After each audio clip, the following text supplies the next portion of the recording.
ako ngayon ng ulam gamit lang itong kawayan.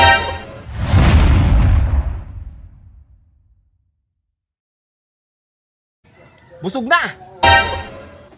Anong gagawin mo?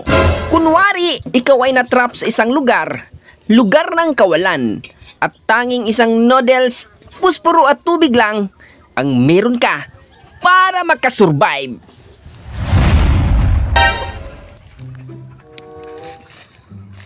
Hindi ko naman pwedeng kilawin to.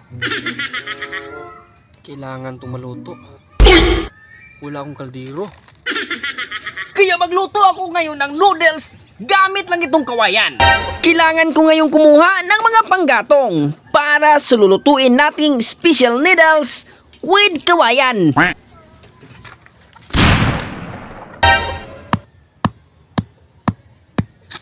Gumawa din ako ng sugangan para sa aking kalderong kawayan.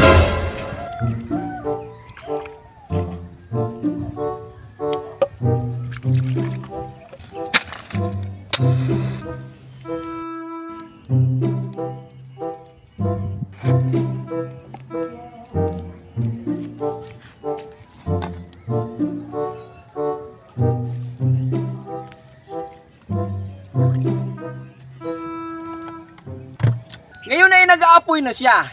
Hintayin lang natin na kumukulo na yung tubig para ilagay na natin tong ating noodles. Tara, hintayin natin.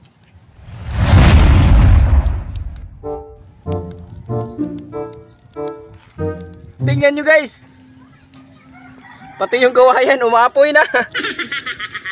Pero sa tingin ko guys, malapit na siyang magano. Malapit na kumukulo yung tubig, oh. Naubos na yung kahoy natin guys, pero hindi pa kumulo yung tubig.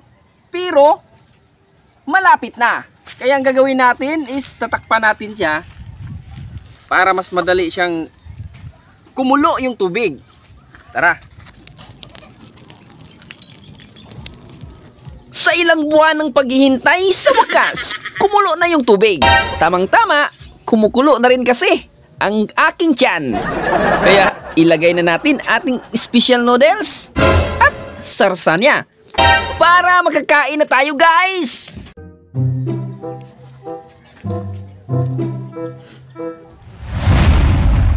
Luto na ang ating noodles. Sakto sad kay gutom kayo. Tara, kaon ta.